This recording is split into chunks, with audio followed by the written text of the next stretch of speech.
Since I got the Leviathan box set, I've been in search of that perfect Tyranid color scheme, and I just couldn't land on the one I wanted until I finally found this one. And this is finally the color scheme I could see myself painting the entire box set and some of these awesome, really massive models. And these Tyranids are definitely very much so Zerg inspired. They're not one-to-one, but they just look very similar. Majority of the color scheme is just going to be these 4 colors with additional 4 colors that are going to be supplementary but aren't necessary to replicate the color scheme itself. I get asked this quite often. This is the primer I use. I'll be using some airbrush for this model, however, it's not necessary. As I've shown previously in the small Tyranid short, applying it with a brush gives the exact same effect. It's just a little bit faster to apply a base coat when you're airbrushing it. And applying a thin layer of Vallejo Royal Purple, which is quite a dark purple color. Mixing in Pearl Acryl dark blue gray in about a 50-50 ratio. I applied with a lot of water to create a very thin layer, as I find it works the best, as it helps to create some of the transition between the base tone you had previously and the one you're applying. I then mixed in a little bit of white and proceeded to do the exact same ratio of blue and purple, but then adding a tiny bit of more blue into it. It might seem a bit daunting and scary, the fact that you're applying so many different colors and you'll not get the ratios exactly. In my previous Tyranid, I used an entirely different color, and side by side the models look almost absolutely identical. And on the tabletop, if you have 30 models that are painted with slight different variations of this, they'll look similar and not at all different. Unlike Space Marines, having a slight variation in tints on an organic model actually makes it look a bit better. I then added a little bit more of white to the previous base tone I had and began applying it, quickly realizing that it was coming on way too strong and not what I wanted. So I mixed it in with the base tone I had on the palette. When I was mixing the paints, I also had some water on my brush, therefore the paint will be much thinner. So as I'm applying it and you'll see it dry, it'll begin fading much more and it will look less bright, creating a smoother transition between the layers. And then I proceeded adding a tiny bit more white, and this time applying it to more of the joint areas, but again, being very sporadic and random and not at all concerned about being perfect and targeting all the little edges. I want this color scheme to be a very relaxing experience and also something that you don't have to feel frustrated when you're painting. Next up, I took some AK Deep Red and mixed it into the Royal Purple, once again to a 50-50 ratio. Whenever I'm mixing the colors, my brush is always wet and full of water. That way when I'm blending the colors together, as you're seeing and applying the Carapace, it's very, very thin. In this step, the main thing I'm concerned about is not covering all of the paint and making sure that I have the further recesses that are in the deeper areas still in that pure purple. For the other side of the model, I worked much faster as I'm trying to test out also a speed version of this exact same color scheme. I proceeded to mix in a little bit more red to what is now essentially 2/3 red to purple, and applying it to all the Carapace areas. Just as previously, I'm trying my best to make sure that I don't cover all of it and I'm leaving a lot of the areas still visible. Red paint also tends to be much weaker and also a little bit more transparent than other colors, so for this step, I'll actually end up going over all of the areas for the second time. As you see in some of the areas that are already dry, the paint begins to fade much more rapidly than with other colors. So in this step, applying a second coat definitely helps out all of the colors to stand out much more and give the brighter, more saturated effect. I then took a tiny bit of AK Orange Brown and mixed it into the previous mix, not the pure red on its own. The main reason behind skipping the pure red by itself and mixing into the previous mix is that I want the paint to start becoming much darker and essentially create a much more brownish effect. This way, it'll create that much more naturally and I don't have to mix in any black paint at all in any portion of the model. The colors are essentially mixing together and dirtying each other up, creating a more natural brown effect. I'm also making sure that I leave some of the previous color visible, as that's very important. Next up, I took some of the orange brown on its own without mixing anything into it.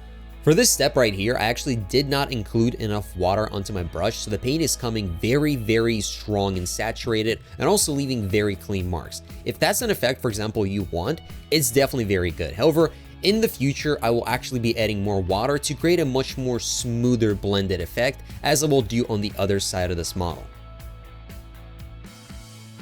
Next up, I took a bit of AK White and began blending into it with orange brown. My intention for this model is to also apply a wash afterwards, so I'm trying to make sure that I create a very bright color, as everything else will be getting dulled down a bit more. I'm also doing my best to create this essentially upwards to downwards motion, even sometimes when going sideways. This way, I'm avoiding accidentally going into some of the deeper areas that I want to stay dark. I'm also applying some chitin to some of the Carapace areas that are raised to create an idea of there being some detail in some of those areas. For the brain effect, I took a little bit of deep red, added in a bit of white, and then a tiny amount of royal purple.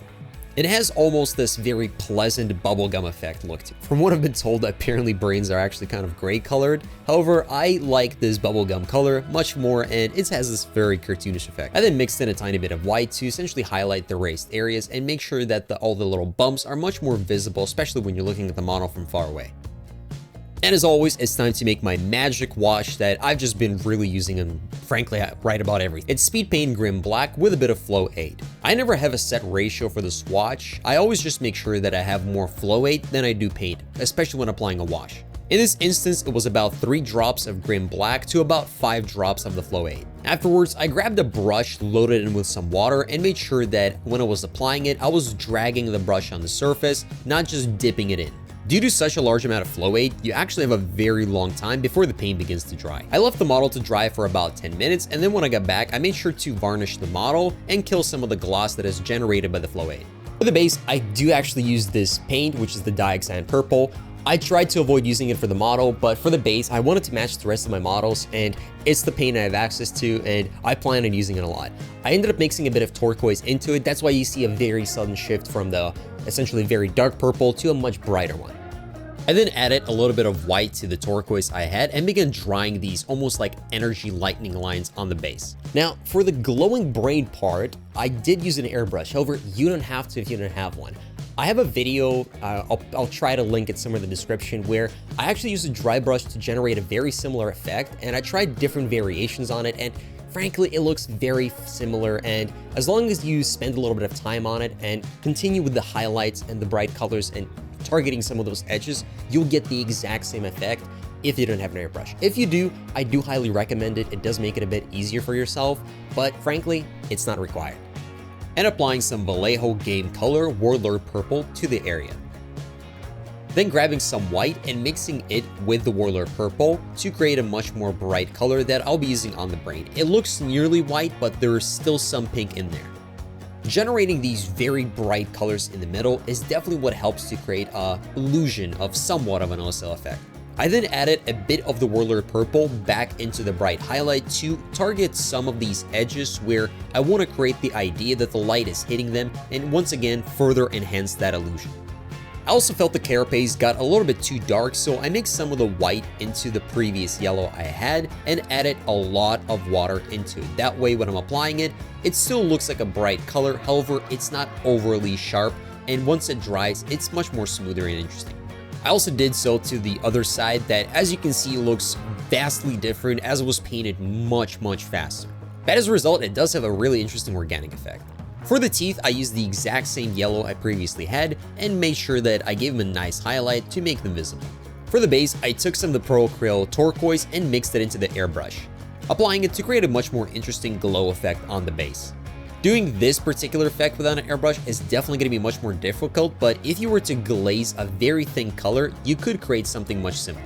I then took some of the pure white and went over a tiny area of the lightning to once again create that highlight point on the brightness, a glowing effect. And with that, this cool little Tyranid was done. This Tyranid was definitely a ton of fun to paint, and I'm really glad that I chose this one. I've been looking at this model for quite some time, and I just couldn't imagine painting it. It looked very complicated. However, once I started slapping paint on it, that was actually not that bad. Thank you for watching. I hope you enjoyed watching the video, and as always, liking and leaving a comment helps out a massive amount. And in the future video, I definitely want to make one painting myself some of these ones, and maybe even this big guy. So, I'll see you next time. Bye.